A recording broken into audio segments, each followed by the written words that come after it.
And we are back with another Cannabis Thought Leader series. Today I am with Andre from Leafbuyer. Andre, welcome to the podcast. Hey, thank you very much. Thank you very much. Happy to be here. So tell us a little bit about yourself. Which company are you with? How did you get involved? What interests you about the industry? Let us get to know you a little bit better. Sure. So my name is Andre Leonard. I'm with Leafbuyer.com. I'm the marketing manager over here. Moved to Denver a few years ago, got involved in the market research space, and one of my colleagues went to work for Leafbuyer. She is Kayla Shortley, now the director of sales for the company. And she said it was a very fast-moving, interesting space, and to come in for an interview. So I did, landed the job, and it has been a whirlwind ever since. I love the cannabis industry. I've been here for a couple of years now, and Leafbuyer has just rocketed forward in that time. Wow. Okay, so what is Leafbuyer? Tell us a little bit about what you guys are doing. Sure. So we are the number one deals platform for the cannabis industry. When we were first launching, we went around telling folks that we were going to be the price line of pot. We're similar to a Travelocity, a Hotels.com, somewhat similar to a Groupon model for the cannabis space. So this is dispensaries who want to move certain products out, as well as infused product companies or non-infused product companies who are able to sell their CBD products or accessories online. We work with all of them, get really good deals, and spread that near and far to consumers. Wow. You can to our website, leafbuyer.com to see those deals. But we also have focused very heavily, especially in the past, I would say, past 8 months on building our network of sites. So we now work with websites like the Cannabis, Weed Blog, Westward, several others, Sensi, 420 Times, the Hemp Connoisseur. We have a very wide network that allows our deals to appear on multiple sites, so that people can find exactly the deal they're looking for and save some money. Wow. Okay. So have there been any legal issues as far as people purchasing cannabis in states where it's not legal, or how do you kind of deal with different federal issues involving its illegality, or do you not need to? Sure. So, first thing that comes to mind is as we send out our email blasts, we certainly get plenty of replies from people around the country asking us to ship them some product, and I have to unfortunately tell them that that is definitely not something that we are going to do. But in terms of just the functionality of our site, how that interacts with the illegality of the plant, overall, we have not had many issues. We are in a pretty safe space. We have had to alter the way that our site works in different localities. So we are based here in Denver, Colorado. So we first started getting dispensaries on board in the Denver and Boulder area, and we quickly realized that Boulder, Colorado, was much more picky when it comes to advertising the plant or advertising the sales of cannabis. So we had to change our site a bit to make sure that the deals didn't look like coupons. They couldn't have dotted lines around them. I see. Yeah, you also couldn't say must show coupon.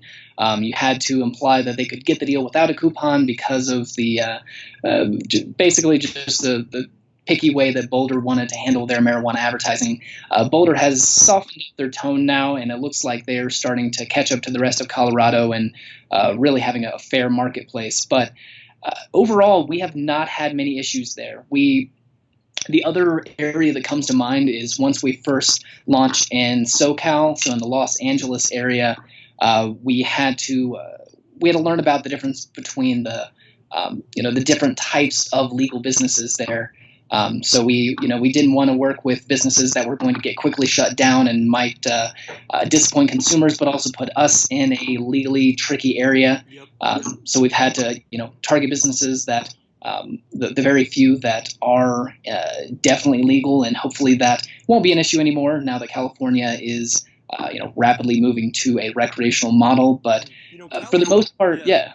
California, interestingly, is also coming out with more and more rigorous advertising laws. In Prop 64, they had kind of a very troublesome, depending on your perspective, clause which kind of further delineated how cannabis companies could or could not advertise on billboards on state highways and main roads.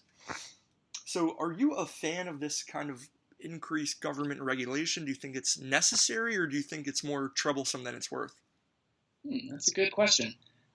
I would say that, especially starting off with recreational cannabis, I certainly don't blame Colorado for wanting to play it safe and not wanting to scream cannabis everywhere. But now that we've had a few years to really see how this plays out, to see that it doesn't increase the rate of teen use, and it really doesn't seem to be having any of the negative effects on the community that critics of the law were screaming about. So I would say that we really should treat this like alcohol now. Anywhere that alcohol is able to advertise, we should allow cannabis to be in that space as well. Okay. So I would not be surprised if a few years from now we're seeing billboards with cannabis in Colorado. I still think it should be done responsibly. But I think that's really up to the brands and the type of image that they want to put out there. Many of the brands that I've been speaking with in Colorado, some of our biggest clients, Native Roots, Live Well, Lightshade, they really want to be responsible players in the field. They want to move away from kind of the stoner image of cannabis. So in their advertising, if you take a look at some of their print advertising or some of their banner ads, it's not the gaudy screaming of buying cheap pot that people might be expecting who aren't familiar with the legal cannabis space. So I would say once you actually come here and you see how people are actually advertising responsibly, a lot of the scare tactics and some of the fear mongering is really unwarranted. I mean, it's interesting. There seems to be a bit of an inherent contradiction, both with the push for non-regulation, certainly within some sub-communities of the cannabis industry, especially within the libertarian community, they really want a hands-off policy, right? But at the same time, it's being framed as a medicine. And of course, medicines should be regulated. I think that's reasonably uncontroversial. So, reconciling both of these things, I think, will definitely be a challenge for advocates and policymakers moving forward. Yeah. Actually, I was listening to some of your recent podcasts on the THC legal group, and I remember this issue coming up with Emily. Talking about what role the government should play in regulating cannabis, and I think the government really should have a pretty involved role in testing and basic regulatory measures, and really some people are not fans of that idea, especially with cannabis being in the underground for so long. Really kind of anti-government sentiment built up over time. But I think we just need to have active citizens who care about the plant and care about its success in the legal market. They really just need to be involved with the government, with their local municipalities, to make sure that the laws that are coming out really are fair. Yeah. It's so interesting. I mean, we've had a lot of different people on the podcast, and all of them seem to have the same remedy, but they have a different means of getting there. Everyone wants cannabis to be more ubiquitous, but not everyone agrees on what that would mean on kind of a very logistical matter. Absolutely. What's so interesting, I think, about what you guys are doing is that your marketing is so powerful, so potent. You're connected with a lot of interesting players in the industry. What kind of advice would you give to a startup or an entrepreneur or somebody that's looking to get into the industry, isn't really sure, how to get their name out there, what kind of branding they need to be doing? What kind of advice could you offer those people? Sure. So I would say it really depends on, obviously, who you're trying to target. So for us, we are trying to target cannabis consumers, but also dispensaries. So and other businesses in the cannabis space, but our primary client are dispensaries in legal states. So I'll focus on them. So, as we started to look into it and have these conversations, we found that a lot of the clients that we are targeting are really going for a classy, a very classy approach in their brand. They want to target millennials, female shoppers, the elderly, not the young stereotypical male stoner. And so we had to keep that in mind when we were building our brand, and make sure that we were someone who they would want to be associated with. So I would say definitely pay attention to the direction that the industry is going. In brand new markets, it may be more likely that brands with pot or weed in the name or in the logo will be successful, but it doesn't seem like a really strong long-term play. When making a new brand, I would definitely look at more developed markets like Colorado. Washington is also a pretty good example now that they've gotten their recreational market in order. But yeah, I would say build a brand that's going to make it in the long term that all types of companies are going to be okay, with associating themselves with. Right. So that's the first thing that comes to mind for sure. Yeah, so that sounds more on the strategy side, which is, I think, a really good high-level way of thinking about it. What about on the tactical side? What sort of immediate things can entrepreneurs do to get their name out there? Are you a fan of Facebook, Twitter? Are you into email marketing? How do you think about the mechanics of it?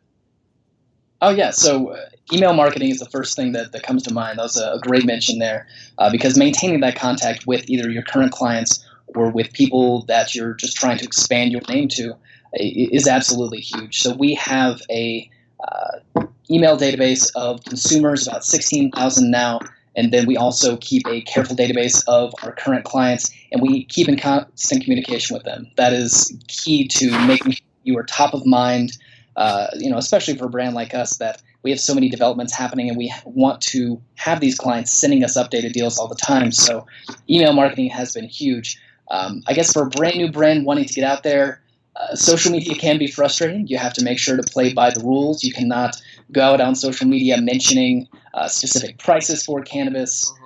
You got to be careful what you link to. Facebook and Instagram are the main players that are very strict about what type of content is allowed on social media right now. Many of our clients, and we in fact have also been shut down a couple times, so that is something to keep in mind. You want to pay attention to in-person cannabis events in your community. So, brand newly legalized areas may not have these yet, but here in Denver we have a couple of organizations that have events regularly. Cultivated Synergy, I know the folks down there, 3 great guys that organize a lot of cannabis events. Sensi, they have a magazine, but they're also an event organizer. They have a good bit of industry events here that are great for making new connections, building that email database, really just learning about the way that people think about your brand, or if they're not aware of it yet, asking them about the way they think about other brands. Trying to find that space for yourself. Yeah. Really make a name for yourself and have a competitive advantage. One thing that I think is incredibly impressive and enviable, certainly, is the email marketing, the number of people you have. How do you go about getting that many people to sign up? Are you, should a person be concerned with maybe putting people on the list who didn't explicitly opt in? How do you feel about juggling the need to get people on there without violating a person's privacy who didn't otherwise sign up? Oof, that is an excellent question, and we definitely battled with that. We've battled with that over time, but now we've, for the past year and a half, we've really settled into, even if it's going to take longer, we want to make sure that our email list is a very good list, is a list of people who want to be on that list, receiving our communications. At the beginning, we were tempted, frankly. We had, some connections who said, oh, here's, 30,000 emails that we got from the Cannabis Cup. Here you go. You can just start emailing them. And we thought about it, and it was very tempting, of course, but at the same time, we knew someone who did a very similar thing. Their email reputation tanked. All of their emails started going to spam. It took them a very long time to build that reputation back up. In fact, I think they may have had to start over now that I think about it. But yeah, no, it is tempting to make that easy grab, to buy a list. But what you really have to do is just build your list securely over time. If you want to, you can pay someone else who has an impressive list to send an email on your behalf saying, listen, Leafbuyer is a very valuable service that we really like. Click here to join their email list, but the choice is completely yours. And then, of course, have that opt-in. So, yes, that is certainly a tempting thing that we have had dangled in front of us. But no, it's much more valuable to get that content, or to get those email subscribers who are actually visiting your site, entering their email, or clicking that opt-in on a separate email list, or finding you on social media and opting in there, or at events. We always bring a tablet to every event we go to. We get people to sign up, tell us where they're from, right there, make it as easy as possible, and then add them to our database there. It's a challenge. I mean, just thinking about getting into the thousands, let alone into the 10,000s, it's daunting. I could certainly imagine how someone would just say screw it and just buy a list. But of course, that's not the right strategy. Right. How has your experience been with going to different events, expos, and otherwise networking? I know you said it was important, but do you find that you personally are trying to involve yourself in those events? I'm sorry, would you mind repeating that? Yeah, sure. So, do you go to the expos often? Are you in attendance of different events? And what does a networking schedule look like for you and for someone who's just getting into the game? Oh, sure. So yes, it's very important to pay attention on social media, to subscribe to as many lists as possible so that you know about the events coming up. Our basic schedule is every Friday we're going to a different dispensary in the Front Range area of Colorado to set up at the dispensary. We bring our spinner wheel, and consumers and patients love that. They come up, they spin, they win a prize like a Leafbuyer beanie or lighters or rolling papers. A lot of times the dispensaries get involved as well, and they throw in some of their own swag or an exclusive deal like a free pre-roll if you land on that space. So that's definitely a big success. And then, yes, like I was saying earlier, we pay attention to events that leaders in the space are putting on here in Colorado. Sensi and Cultivated Synergy, they have bud tender nights, industry nights. You can pay attention to different initiatives that are happening. The social use campaign has had a lot of in-person events here in Colorado, so we've been attending those and making good connections there. Okay. NCIA, the National Cannabis Industry Association, their quarterly meetings are great to connect with other professionals in the field, those who really are the leaders of their companies and are actively involved in the regulations that are relevant to that community.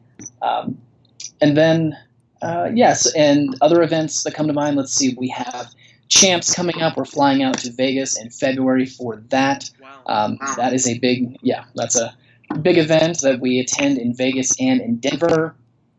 The Cannabis Cup, used to come around to Colorado. That was a very central point that people focused on for a good half year. But as you may or may not know, the Cannabis Cup did not work out last year. And it looks like, based on their website, it's not going to happen again this year in Colorado. So it looks like the High Times has kind of abandoned this market. So that's leaving the option open for other events to pop up. So we're paying attention to that as well. So we definitely try to pay attention to events that target the cannabis consumer, so that we can reach their eyes, let them know that we are an excellent resource for them if they're buying regularly and want to save some money along the way. But we also pay attention to industry events so that we can connect with those bud tenders, make sure that they are that we are a name that is infiltrating that community, but that we're also a name that is reaching the decision makers of these product companies, dispensaries, grow stores, head shops, so that they know that we are an advertising solution out there for them. Yeah, absolutely. Okay, well, listen, we're wrapping up here. I want to give you the opportunity to tell people what you want them to know and think about your brand, and then of course how they can get in touch with you personally and your company and so on. Sure. So I guess I would just say in wrapping up that we are definitely a name you're going to be hearing more in the next year in many more communities. So we started here in Colorado, like I said, Boulder and Denver. We then expanded throughout the state. We then started tackling California, and now we are rapidly moving into Washington, Oregon, Nevada, and other legal areas. And we are a model that people really seem to resonate with. With these partnerships that we've been making with Westward, Cannabis, the Weed Blog, and several others, people are going to these sites, finding deals, amazed when they go to dispensaries and actually are able to redeem the deals. Dispensaries are thrilled to actually see people coming in the door because, unlike some of the other finder sites out there. We can actually prove an ROI. We know how many people are clicking these deals, printing them out, bringing them into the store, showing them on their phones. And so we can and do deliver real customers. And yeah, I would just say pay attention to Leafbuyer, because we are aggressively kind of taking market share from some of the other leaders in the space. And I look forward to maybe connecting with you again in the future once we've done even better than we are now. Wonderful. Yeah, we would love to have you back on the show. Yeah, listen, and in terms of reaching me or our site, I would recommend going to, of course, leafbuyer.com. That is LEAF as in Frank, and then buyer, BUYER.com. You can go to leafbuyer.com/advertise to put in your information, and we will get back to you as soon as possible with immediate kit and other relevant information if you are in the space. Of course, you can go there to find deals as well. If you want to get in touch with me, my name is Andre Leonard. My email is just Andre, ANDRE, @leafbuyer.com. We are on Facebook, Twitter, Instagram, and we're evaluating other options as well as more social media platforms are arriving and allowing cannabis content. And yeah, I think that's about it. Wow. Thank you so much. I mean, I think certainly people are going to get a lot out of the different marketing considerations, from the strategic branding to the tactical day-to-days of social media. Listen, thank you so much, Andre. We'd love to have you on again in the very near future. I would enjoy that as well. Thank you for your time. Okay, well, that is another Cannabis Thought Leaders podcast. This is Abe Cohn with THC Legal Group. Until next time.